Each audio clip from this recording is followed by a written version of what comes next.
Oh, okay.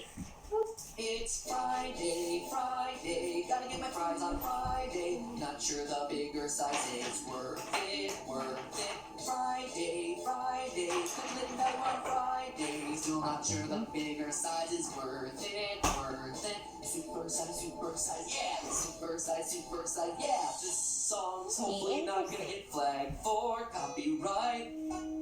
Do you even know that reference anymore? Is this a thing? This is an old one. This is an old one. Annoying Orange did this in 2011. I watched it so many times it's stuck in my head. It's a really good.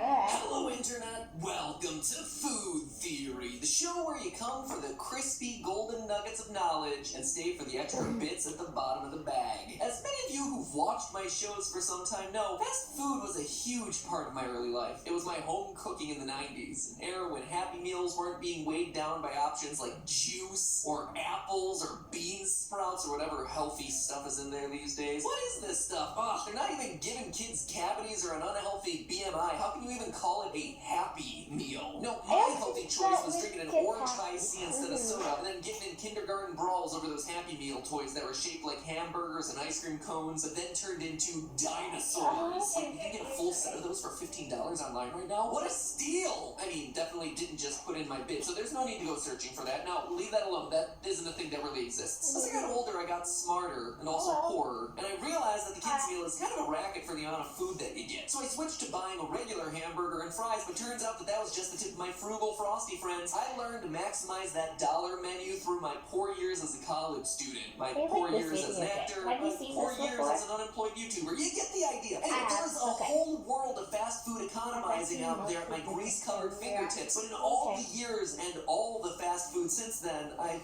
never done a comprehensive test to see what was the most efficient order out there. So today, we're starting with the most universally loved fast food item on the planet, the one that sparks furious debates no matter where you're from, especially here in the US. What is the best French fry order? And today, I'm not measuring the best French fry based on things that matter, you know, like taste or some kind of nutritional value. Let's face it, taste is subjective, or is it? A theory for another day. And nutritional value is kind of a moot point. We're talking about the French fry here. No, today it's all about dollars and cents. If I want my fry fix, what is the best type of fry to buy, and what is the best size to buy it in? I think the conventional wisdom is that larger sizes are always going to provide you a better value, but has anyone ever really tested that? Are we sure that we can trust that McDonald's supersized fry is really delivering us a supersized value? What if it's something random, like the medium is the best fry to buy? And then what about different fry types? Like, what about Arby's curly fries? Would there be a different strategy to upsizing those? All I want to know is what the perfect fast food French fry order is. What is going to get me the most fry for my buck? And the good news is that I'm no longer in the back seat of the drive-thru. So the only thing stopping me from getting a dozen orders of French fries and conducting a pseudo-scientific study of fry optimization is my concern for my own well-being. But this, my friends, is in the name of science and on behalf of all the consumers out there. So I'm willing to go through as many fries as I have to get to that crispy golden truth. Get out your Sam's Club-sized bottles of ketchup, or mayonnaise if you're one of the weirdos, or both if you happen to be from Idaho, and get ready to dip into the science and economics of the French fry. We're going to get some French fries! Let's do some scientific experiments and fast food drive-through. Where does he live? We're Where gonna does get Matt so live? much fried I don't know. potato, it's Okay. crazy. Here's how the study works. Steph and I wanted to test all the major fry shapes: shoestring, thicker, natural cut fries, curly fries, and waffle cut. Since fry prices vary between regions, we conducted the test in 3 different markets: Los Angeles, New York, and Raleigh, North Carolina. What? This also narrowed down the list of fast food restaurants available to us because any fry we chose to test had to be available in all 3 locations. This means that we won't be covering an exhaustive list of every fast food restaurant out there. This is also to prevent everyone from getting their undies in a bunch because I didn't cover their regional favorite like In-N-Out or Whataburger. You guys can take those arguments to the comments section. The focus here is on covering a representative, nationally available. That's wild that he went to each 3, fry like, type. different That way you can places. apply principles of French Like, fry what? efficiency to your regional favorites as well. So based on these 4 I major feel like that's a categories, little I targeted excessive. McDonald's for their shoestring fries, Wendy's for their thicker cut natural fry, Arby's for curly fries, and Chick-fil-A for waffle fries. Sorry, Carl's Jr., you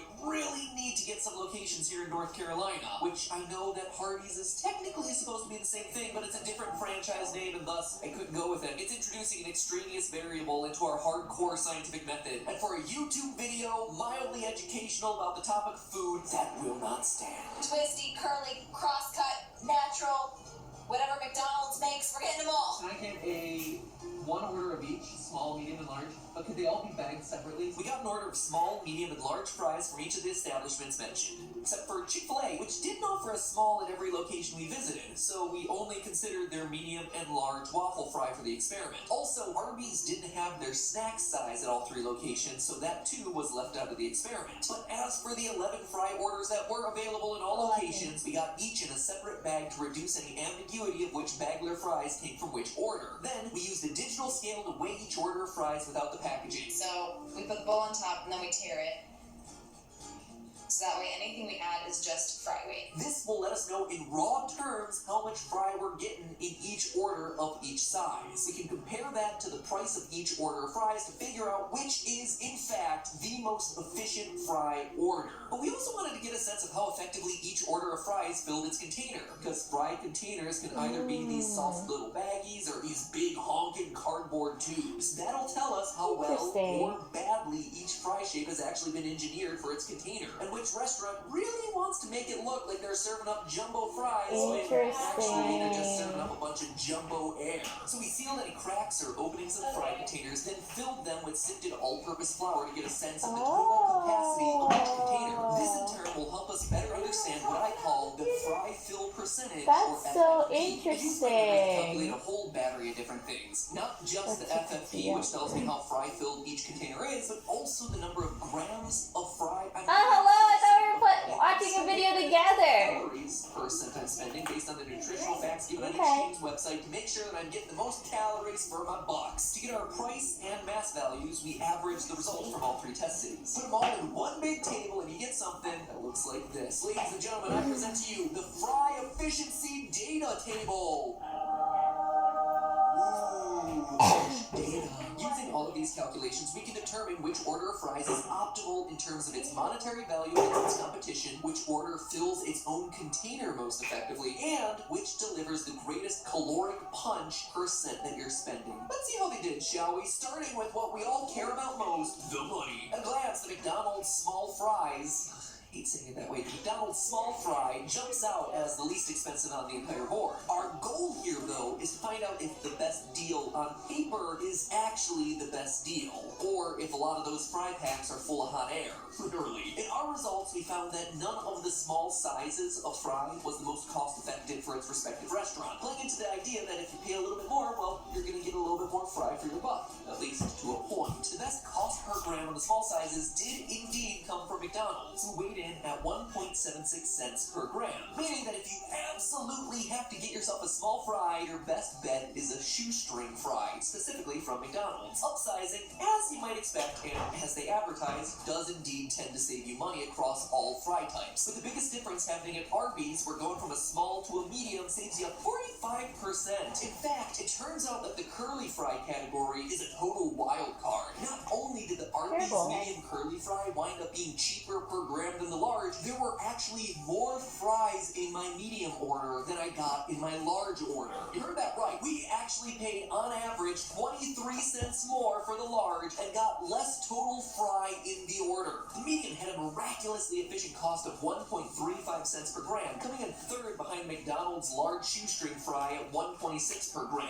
with Arby's large natural cut at 1.32 cents per gram. So generally, you can expect to receive more mass for your dollar than the large, except at Arby's, where the large is actually giving you a negligible amount, if not less, than the medium. Now, there are a lot of fast food conspiracy theories online, one of which is about workers being told to underfill the largest fry containers to save pennies on the dollar. And I was wondering if my Arby's results was a potential example of this. I don't actually think that's what's really going on. I do think there's an inherent problem with curly fries, but it's not a problem with the people, it's a problem with the packaging. Let's talk fry efficiency metric number 2, the FFP. Fry fry filled percentage. Well, the value per unit of fry tended to increase as the sizes of the orders got larger. The opposite is actually true for the fill percentages. Larger packages tended to result in more empty space, but the shape of the fries and the shape of their containers greatly seem to determine how full the packaging could actually get. Viewers of my other channels might remember I did an episode of Film Theory a couple years ago where I calculated how much money Scrooge McDuck would have, partially by determining how much empty space would be left by the packing of gold coins stacked in his vault. I found in that episode's research that when you're stacking rigid gold coins, the maximum packing that you could get was only at about 57%. And we're gonna find that French fry packing is actually significantly worse than that. The least efficient fries were the waffle fries from Chick-fil-A, which makes sense for a lot of reasons. One of these is that the fries are just larger, so there's less room for them to pack densely together. But another is that the holes in the waffle shape guarantee that there's going to be empty space within the fries in addition to between the fries. The packing of the Arby's fries is also tricky. The curliest of those curly fries, which I'll refer to here as springs, are essentially cylinders, and Arby's fry containers are roughly cylindrical too. If we ignore height and those little regular curly fries, the boomerangs, I call them, the ones that are basically just little lies that remind us how good the springs are, then we're talking about how we pack circles into other circles, an exercise that'll always leave us with a ton of empty space. It also explains why the weight of fries in the Arby's medium and the Arby's large were almost exactly the same. The large is only about half an inch wider than the medium, which actually isn't wide enough to fit another spring into the box of fries, meaning the effective capacity of the medium and the large is practically the same. The only thing that can be added to the larger box are a few anemic little boomerangs, which, let's face it, means we might as well be eating a regular fry with a hunchback that tastes burnt. I hate those things. Now, is this corporate greed? Are they using geometry to their advantage? Because it could be intentionally designed this way. After all, fast food companies are penny margin businesses, meaning that they look for ways to save fractions of a penny on menu items to keep their prices low. So maybe? The argument can certainly be made, but facts? Well, we'll never know. That said, on the other side of the coin, McDonald's and Wendy's are relatively efficient at packing their fries, with Wendy's being particularly good since its cuboid-shaped fries fit well in the Wendy's rectangular containers, slightly better than the McDonald's containers, which are more elliptical. Indeed, we find Wendy's natural cut fries to have the best fill rate on average at nearly 53%. The best individual for fill rate, however, comes in at a big surprise, the McDonald's small. Not because of the shape of the McDonald's shoestring fry or because of the shape of the container, but because of the material of the container. The McDonald's small is the only one of these 11 fry servings to be served in a paper bag rather than a rigid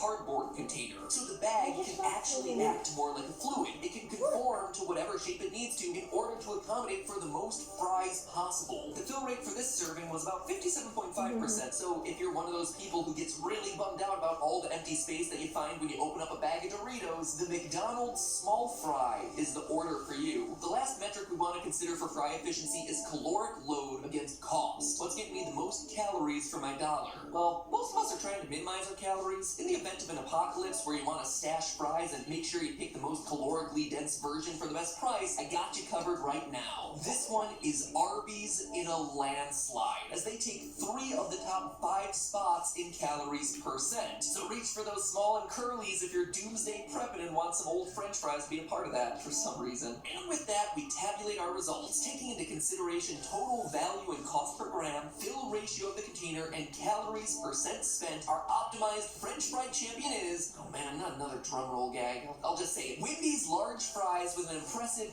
26 points out of what would have been a perfect score of 30. Our runner-up was the Arby's medium with 22 points, and in last place was the Chick-fil-A medium waffle fry with just 8 points overall. And never, never, never order an Arby's large. If you're ordering at Arby's, always order a medium. So there you have it, friends. Wendy's large fries and Arby's medium, the 2 most efficient fry purchases of them all. The last real question I'm left with today is whether dipping your large Wendy's fries in a Frosty means you're genius or disgusting. Oh, and the other question I have is, if that subscribe button remains unclicked, consider remedying that right now. In case you didn't know, this is just one of 5 videos that we've released as part of our channel launch today, so keep going. Keep watching your are only 20% of the way there. You can do it. Achieve full completion. That was my really friends. good. I really like that If you video. manage to watch It's all interesting. 5 today, you get the Theorist seal of approval. Seriously, we would love to have you as a subscriber as we strike out into this new and delicious world of food science and edutainment. If you made it this far into the video, you must have liked what you saw, right? So nothing is preventing you from smashing that subscribe button right Okay, now. So